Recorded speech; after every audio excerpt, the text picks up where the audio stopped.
जय जगन्नाथ आपको प्रज्योतिषवाल को स्वागत।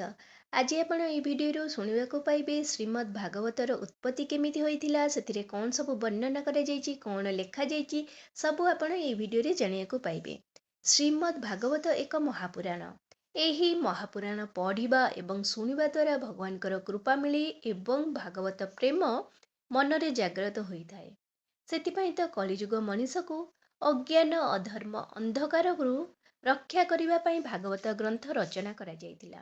सर्वप्रथमे भगवान ब्रह्मा को उपदेश देवा उद्देश्य परम ब्रह्म परात्मा मुखर भागवत बाणी निश्रुत होइतिला। ब्रह्मांठारु तांका पुत्र नारद भागवत बाणी शुणिथिले। नारदଙ୍କ मुखर व्यासदेव शुणिथिले। समयक्रमे महामुनि सुखदेव तांका पिता व्यासदेवଙ୍କଠାରୁ भागवत कथा शुणिथिले।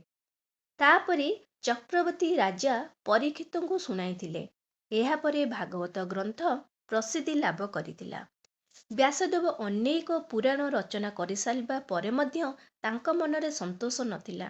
दिने व्यासदेव सरस्वती नदी कूलरे चिंतामग्न अवस्थारे बसिथिबा बेले नारद सेठारे पहुंचीथिले।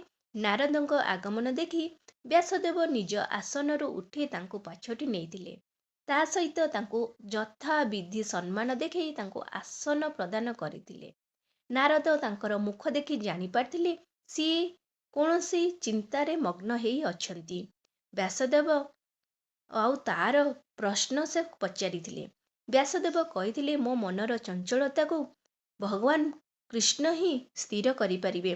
गोविंदଙ୍କ प्रति मोर भक्ति नथिबारु मोर चित्त अस्थिर रहुछि।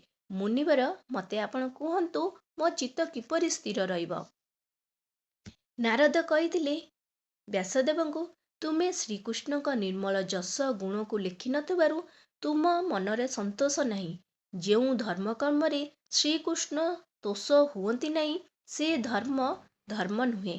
जांकर जीभ श्रीकृष्णଙ୍କର गुणगान न करी वेद शास्त्रवाणी कहती ताकू काकवाणी कुहा जाए।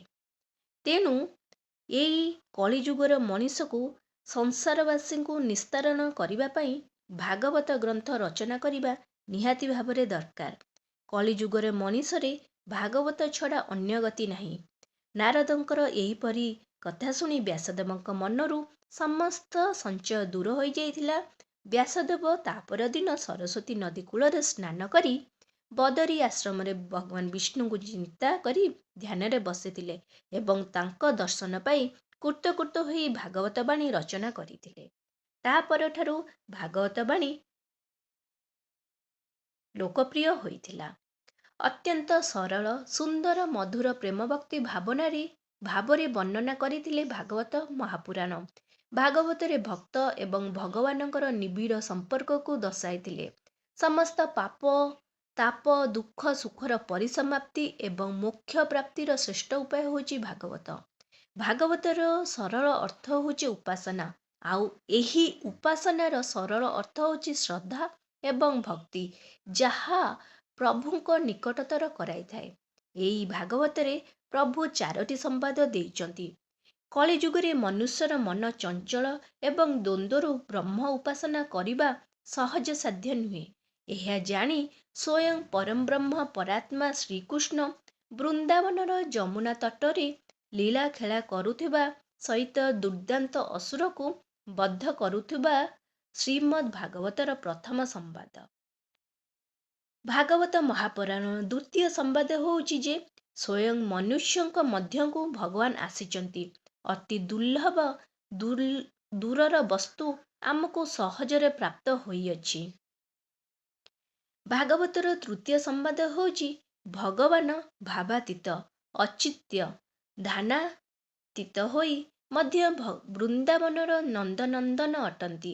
भगवान भक्तादीन से मधुर मुरली तानरे व्याकुल प्राणी को आह्वान देउचंती कि तुमे माने आस एवं ब्रह्मଙ୍କ कृपा लाभ कर।